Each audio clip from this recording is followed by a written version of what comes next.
What's up, team? Coach Taj here from Frog Scripps here in San Diego, California. And I'm here because today is day 6 of our 31-day 100-rep challenge. That's right. We did our lower body yesterday with those reverse lunges. The day before that, we were crushing it with that plank push-up, and now today we're going to circle back and hit that core and a little bit more with my favorite letter of the alphabet, the V up. That's right, we're going to hit these V ups and we're going to tear up the abs around the gut. You know what I'm saying, baby? So when it comes to the V up, you're going to lay on your back, supine position. And when you think supine, think on your spine. That's right. So there's pronate where you are face down, pronate in your face down, you know what I'm saying? And then supine on your spine. Hey, there you go. Easy way to think about supine position. But you're going to lay down on your back.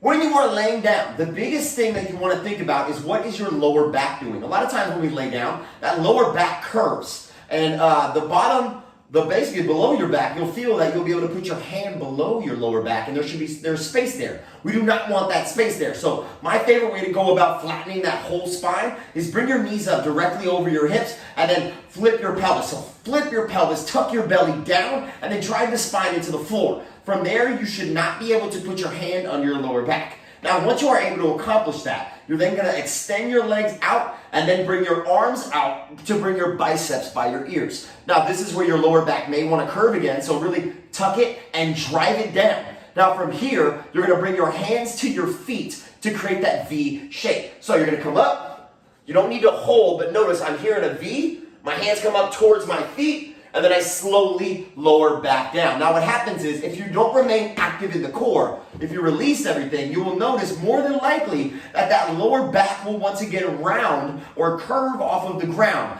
We don't want that to happen. We want to protect our lower spine, our lumbar part of our spine, to make sure that we are not getting any pain or impingements in that region. So once again, bring the knees up. This is a great way every time you're doing an exercise on your back to make sure that lower back is flat. Bring the knees up, drive the belly down, make sure it's nice and flat, extend out, come up, tap, and then back down. Ideally, when you're coming up in a V-up, you should be able to hold and then come back down. Now, if you're having a hard time coming up and holding, or just coming up in general and then coming back down, your first option is going to again convert into a single leg V-up. So you'll bring your legs down, once again bring the legs up, drive the belly down, extend the legs out, then let your legs rest. Now you're going to bring your arms out overhead. One leg's going to come up in the air.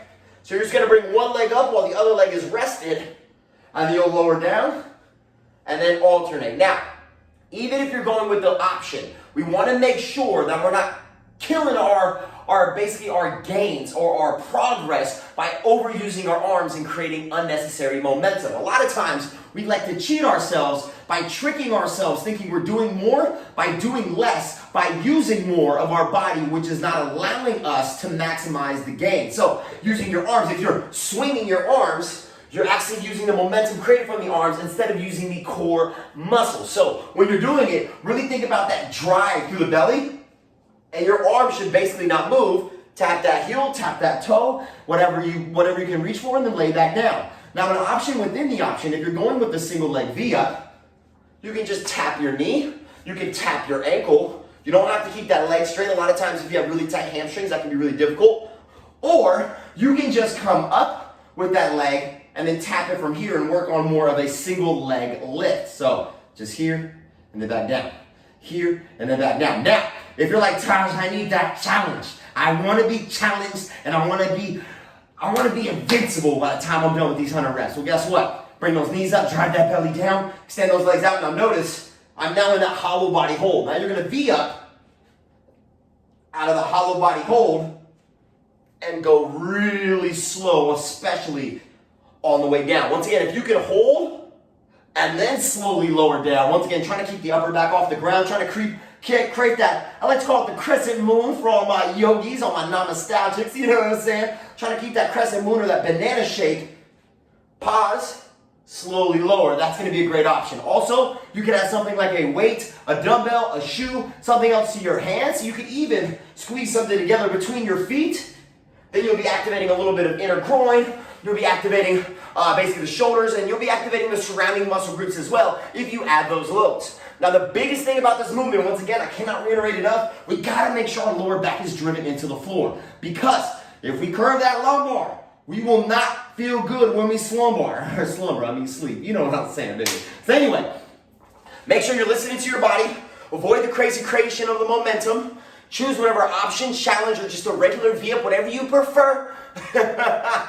And you're going to love the gains, and you will concur. Hey, so y'all have a good one. I'm going to knock out my 100 Vs, and we're going to work out till we wheeze. Let's get it, team.